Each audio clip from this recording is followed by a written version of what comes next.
মই সংবাদ মাধ্যমৰ জৰিয়তে মহিলা সমাজক বুজাব বিচাৰিছোঁ, ভোট কাক দিব গোপনীয়তা ৰক্ষা কৰা হয়।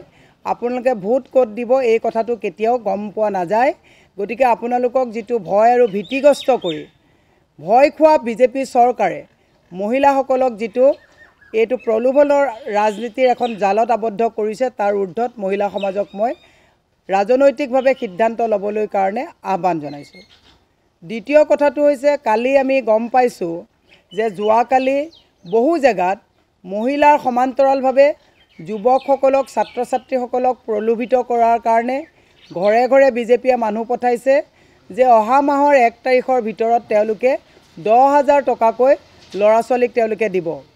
আমাৰ নিৰ্বাচন আয়োগলৈ আমাৰ এটা অনুৰোধ যে বিজেপিয়ে যিবিলাক কাম নীতিবহিৰ্ভূতভাৱে কৰি আছে, মুখ্যমন্ত্ৰীয়ে স্বয়ং নিজেই কৈছে যে অহা মাহৰ পৰা ছাত্ৰ ছাত্ৰীসকলক 10,000 টকাকৈ দিয়া হ'ব।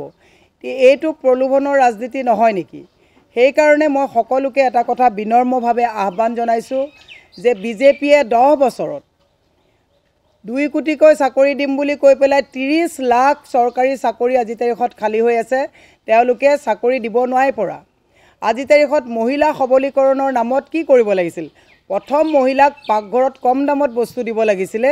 কম দামত বস্তু দিয়াৰ পৰিৱৰ্তে 1200 টকীয়া আঁচনিত আবদ্ধ কৰি তাকো সকলোৱে আঁচনি পোৱা নাই। বাকী এফালে 1200 টকা দি বক্ৰপথৰে তেওঁলোকে হাজাৰ হাজাৰ টকা পকেট জেপ কাটি লৈ গৈ আছে। এই কথাবিলাক আমি ৰাইজৰ জ্ঞাতাৰ্থে আমি জনাব বিচাৰিছোঁ যে যিবিলাক প্ৰলোভনৰ ৰাজনীতি কৰা হৈছে, কোনো আঁচনি দিম বুলি তেওঁলোকে বা ছাত্ৰ ছাত্ৰীক পইচা দিম বুলি যিবিলাক ভুৱা অপপ্ৰচাৰ চলাই আপোনালোকক ভোট আদায় কৰাৰ যিটো ষড়যন্ত্ৰত লিপ্ত হৈছে, সেইটো এটা ৰাজনৈতিকভাৱে সিদ্ধান্ত ল'বৰ কাৰণে সকলোকে আমি আহ্বান জনাইছোঁ। আৰু নিৰ্বাচন আয়োগকো এই কথাবিলাকত চোকা নজৰ ৰাখিবৰ কাৰণে আমি অনুৰোধ জনাইছোঁ। তৃতীয় চবতছে ডাঙৰ সমস্যাটো হৈছে BLOসকল ডিলিমিটেশ্যনৰ পিছত যিসকল BLOক এপইণ্ট কৰা হৈছে, বহু মানুহে আমাৰ হাজাৰ হাজাৰ মানুহক লগ পাইছোঁ, চবেই কৈছে যে বাইদেউ আমাৰ ডাঙৰ সমস্যাত পৰিছোঁ যে আমি কোনটো চেণ্টাৰত ভোট দিম।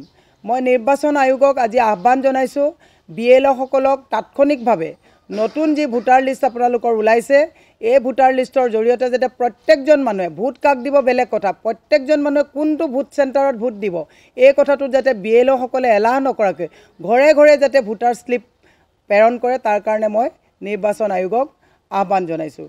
সেয়ে মই আজি সংবাদমেলখন আয়োজন কৰাৰ বিশেষ দীঘলীয়া মোৰ আজি কথা নাই। এটাই কথা কৈছোঁ, যিটো মহিলাসকলক ভোট কক দিব বুলি শপত গ্ৰহণ কৰোৱা হৈছে, স্বাধীনতাৰ পিছত কংগ্ৰেছে আঁচনিও দিছিলে, কম দামত বস্তুও দিছিলে, কিন্তু কংগ্ৰেছে কোনোদিন বাধ্য কৰা নাই যে আপুনি ভোট কাক দিব বুলি শপত গ্ৰহণ কৰক। অতি নিৰ্লজ্জভাৱে মহিলা সমাজক সিদ্ধান্ত ল'ব নোৱাৰা এটা পৰিৱেশলৈ টানি নি আজি গাঁৱে গাঁৱে মহিলাসকলক তেওঁলোকে ভোট কাক দিব বুলি শপত গ্ৰহণ কৰাৰ কাৰ্যক আমি গৰিহণা দিছোঁ।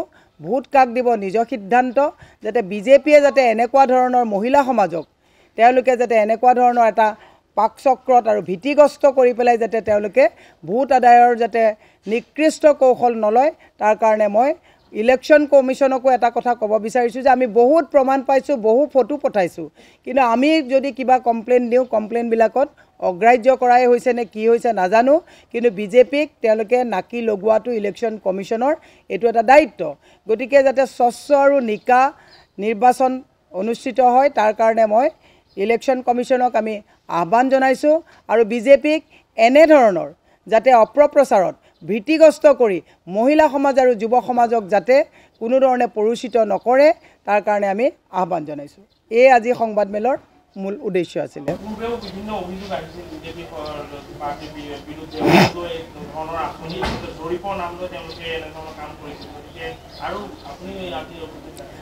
না, যিটো তেওঁলোকে জৰীপ কৰিছোঁ বুলি যিখন ফৰ্মত তেওঁলোকে নম্বৰ লৈছে, সেই নম্বৰটোত ফোন যায়।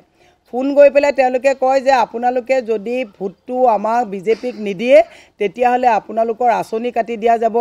আপোনালোকেতো দেখিছে মন্ত্ৰীয়ে কৰিমগঞ্জত গৈ পেলাই কৈছে যে ভোট যদি বিজেপিক নিদিয়ে বুলডোজাৰ লগোৱা হ'ব। মৰিগাঁৱত কোনোবাই গৈ পেলাই কৈছে ভোট যদি বিজেপিক নিদিয়ে কাণ কাটি দিয়া হ'ব। স্বাধীনতাৰ পিছত এনে ভীতিগ্ৰস্ত পৰিৱেশ আমি কেতিয়াও দেখা নাই। ভয় আৰু ভীতিগ্ৰস্তৰে যদি বিজেপিয়ে যদি ইমান ভাল কাম কৰিছে তেতিয়াহ'লে বুলডোজাৰ লগাম বুলি ভয় খোৱা হৈছে, মহিলাসকলক শপত গ্ৰহণ কৰোৱা হৈছে বিজেপিক ভোট দিব বুলি, কাণ কাটি দিম বুলি কোৱা হৈছে, আঁচনি বন্ধ কৰিম বুলি কোৱা হৈছে। ইয়ে প্ৰমাণ কৰে যে বিজেপিয়ে যোৱা 10 বছৰত বিজেপি কেন্দ্ৰীয় চৰকাৰে বা বৰ্তমানৰ যিখন চৰকাৰ চলি আছে এওঁলোকে ভয় আৰু ভীতিৰে এওঁলোকে মানুহক দমন কৰিব যিটো বিচাৰিছে তাৰ ঊৰ্ধত ৰাইজক ৰাজনৈতিক সিদ্ধান্ত ল'ব দিছোঁ।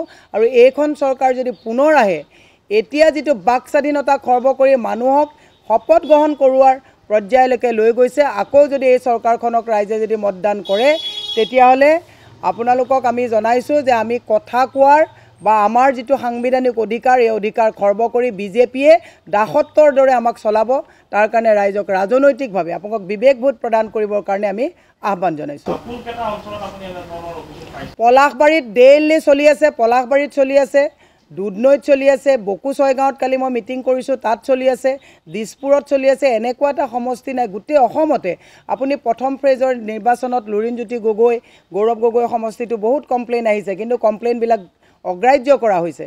সেইকাৰণে আমি কৈছোঁ যে সঁচাকৈ যদি সবকা সাথ সবকা বিকাশ হৈছে তেতিয়াহ'লে কিয় শপত ল'বলগীয়া হৈছে? সঁচাকৈ যদি সবকা সাথ সবকা বিকাশ হৈছে তেতিয়াহ'লে কিয় আকৌ জৰীপৰ নামত মানুহৰ ঘৰে ঘৰে গৈ পেলাই তেওঁলোকক প্ৰলোভিত কৰা হৈছে? সেইকাৰণে আমি ইলেকশ্যন আয়োগলৈ আমি আজি ইলেকশ্যন আয়োগলৈ আমি লিখিত প্ৰতিবেদনো পঠাম। আমাৰ এটাই অনুৰোধ, স্বচ্ছ নিকাভাৱে নিৰ্বাচন হ'ব লাগে। ভোট কাক দিব ৰাইজে নিজা সিদ্ধান্ত ল'ব। মই কেতিয়াও কোৱা নাই যে ভোট আপুনি আমুককেই দিয়ক।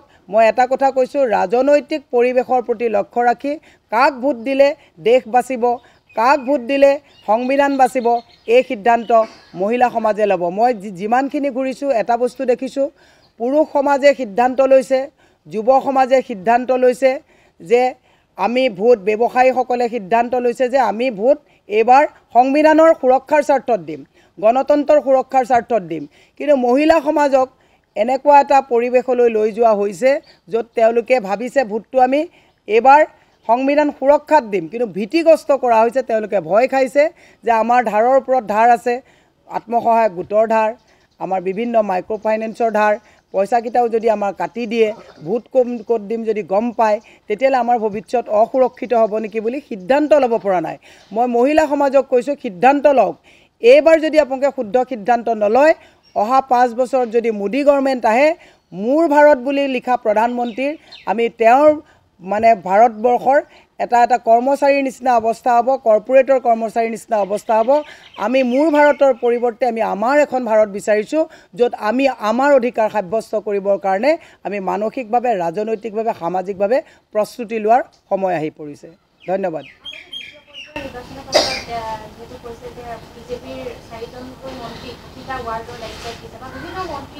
হয়,